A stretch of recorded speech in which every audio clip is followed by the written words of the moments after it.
ನಮಸ್ಕಾರ ಸ್ನೇಹಿತರೆ. ಕರ್ನಾಟಕದ ರಾಜಕೀಯದಲ್ಲಿ ಸದ್ದಿಲ್ಲದೆ ಒಂದು ದೊಡ್ಡ ತಿರುಗುಬಾಣ ಸಿದ್ಧವಾಗುತ್ತಿದೆ.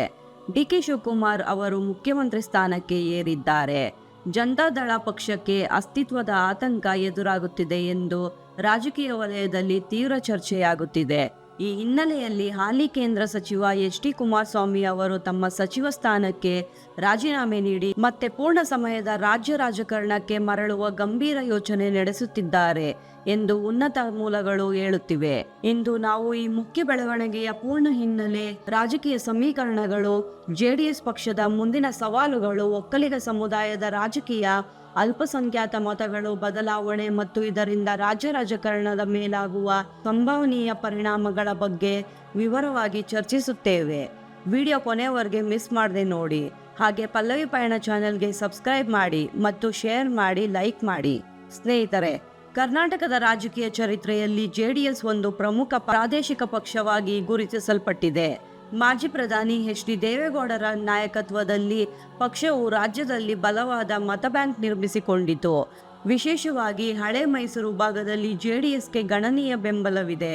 ಆದರೆ ಇತ್ತೀಚಿನ ವರ್ಷಗಳಲ್ಲಿ ಪಕ್ಷದ ಸಾಂಪ್ರದಾಯಿಕ ಬೆಂಬಲಿಗರಲ್ಲಿ ಗಣನೀಯ ಬದಲಾವಣೆ ಕಾಣಿಸುತ್ತಿದೆ. ರಾಜ್ಯ ಕಾಂಗ್ರೆಸ್ ಸರ್ಕಾರದಲ್ಲಿ ಶೀಘ್ರದಲ್ಲೇ ನಾಯಕತ್ವ ಬದಲಾವಣೆಯ ಸಾಧ್ಯತೆಗಳು ಹೆಚ್ಚಾದ ನಂತರ ಜೆಡಿಎಸ್ ನಾಯಕತ್ವದಲ್ಲಿ ಆತಂಕ ಹೆಚ್ಚಾಗುತ್ತಿದೆ. ಡಿ.ಕೆ. ಶಿವಕುಮಾರ್ ಅವರು ಕಾಂಗ್ರೆಸ್ ಪಕ್ಷದಲ್ಲಿ ತಮ್ಮದೇ ಆದ ಬಲವಾದ ನಾಯಕತ್ವವನ್ನು ಕಟ್ಟಿಕೊಂಡಿದ್ದಾರೆ. ಅವರು ಒಕ್ಕಲಿಗ ಸಮುದಾಯದ ಪ್ರಭಾವಿ ನಾಯಕರಾಗಿದ್ದು, ಹಳೆ ಮೈಸೂರು ಭಾಗದಲ್ಲಿ ತಮ್ಮ ಹಿಡಿತವನ್ನು ಹೆಚ್ಚಿಸುತ್ತಿದ್ದಾರೆ.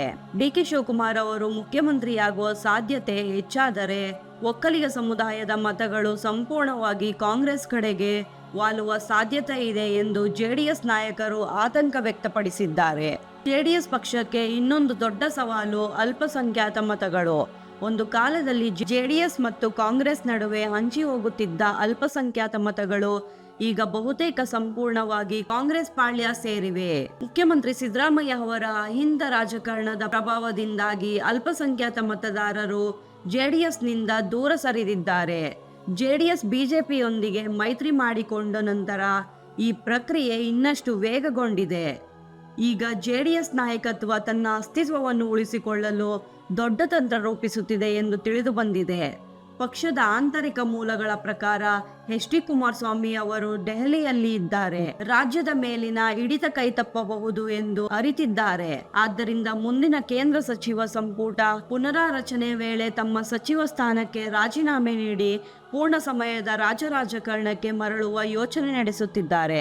ಕುಮಾರಸ್ವಾಮಿ ಅವರು ತ್ಯಜಿಸುತ್ತಿರುವ ಕೇಂದ್ರ ಸಚಿವ ಸ್ಥಾನವನ್ನು ಅವರ ಭಾವ ಡಾಕ್ಟರ್ ಸಿ.ಎನ್. ಮಂಜುನಾಥ್ ಅವರಿಗೆ ಕೊಡಿಸುವ ಚರ್ಚೆಗಳು ನಡೆಯುತ್ತಿವೆ ಎನ್ನಲಾಗಿದೆ. ಇದರ ಮೂಲಕ ಕುಟುಂಬ ಮತ್ತು ರಾಜಕೀಯ ಸಮತೋಲನ ಕಾಯ್ದುಕೊಂಡು ಕುಮಾರಸ್ವಾಮಿ ಅವರು ಬೆಂಗಳೂರಿನಲ್ಲೇ ಉಳಿದು ಡಿ.ಕೆ. ಶಿವಕುಮಾರ್ ಮತ್ತು ಕಾಂಗ್ರೆಸ್ ವಿರುದ್ಧ ನೇರ ಹೋರಾಟಕ್ಕೆ ಇಳಿಯುವ ಸಾಧ್ಯತೆ ಇದೆ. ಸ್ನೇಹಿತರೆ, ಈ ಬೆಳವಣಿಗೆಗಳು 2028ರ ವಿಧಾನಸಭಾ ಚುನಾವಣೆಗೆ ಮುನ್ನವೇ ರಾಜ್ಯ ರಾಜಕಾರಣದಲ್ಲಿ ಭಾರಿ ಸಂಚಲನ ಸೃಷ್ಟಿಸುವ ಸಾಧ್ಯತೆ ಇದೆ. ಜೆಡಿಎಸ್ ಪಕ್ಷವು ತನ್ನ ಸಾಂಪ್ರದಾಯಿಕ ಮತ ಬ್ಯಾಂಕ್ ಅನ್ನು ಕಾಯ್ದುಕೊಳ್ಳುವ ತಳಮಟ್ಟದಿಂದ ಪಕ್ಷವನ್ನು ಮರುಸಂಘಟಿಸುವ ಅಗತ್ಯವಿದೆ. ಡಿ.ಕೆ. ಶಿವಕುಮಾರ್ ಅವರ ಏಳಿಗೆಯು ಒಕ್ಕಲಿಗ ಸಮುದಾಯಗಳ ಮೇಲೆ ದೊಡ್ಡ ಪ್ರಭಾವ ಬೀರಲಿದೆ. ಈ ಎಲ್ಲ ಬದಲಾವಣೆಗಳು ಕರ್ನಾಟಕ ರಾಜಕೀಯದ ಭವಿಷ್ಯವನ್ನು ಹೇಗೆ ಬದಲಿಸುತ್ತವೆ ಎಂಬುದನ್ನು ಮುಂದಿನ ದಿನಗಳಲ್ಲಿ ನೋಡಬೇಕಾಗಿದೆ. ರಾಜಕೀಯ ಪಕ್ಷಗಳು ತಮ್ಮ ತಂತ್ರಗಳನ್ನು ಬದಲಾಯಿಸುತ್ತಿರುವುದು ಸ್ಪಷ್ಟವಾಗಿದೆ. ಜೆಡಿಎಸ್ ಪಕ್ಷವು ತನ್ನ ಮುಂದಿನ ಕ್ರಮಗಳನ್ನು ಹೇಗೆ ರೂಪಿಸುತ್ತದೆ ಎಂಬುದು ತುಂಬಾ ಮುಖ್ಯವಾಗಿದೆ.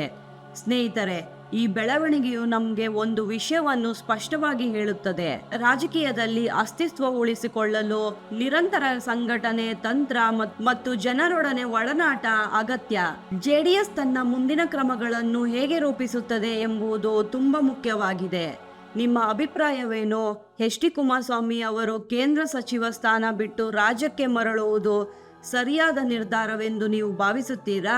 ಇದು ಜೆಡಿಎಸ್ ಪಕ್ಷಕ್ಕೆ ಲಾಭವಾಗುತ್ತಾ ಅಥವಾ ಹೆಚ್ಚಿನ ಸವಾಲುಗಳನ್ನು ತರುತ್ತಾ ಎಂದು ಕಮೆಂಟ್ ಬಾಕ್ಸ್ನಲ್ಲಿ ತಿಳಿಸಿ. ಮುಂದಿನ ವಿಡಿಯೋದಲ್ಲಿ ಭೇಟಿಯಾಗೋಣ. ಧನ್ಯವಾದಗಳು.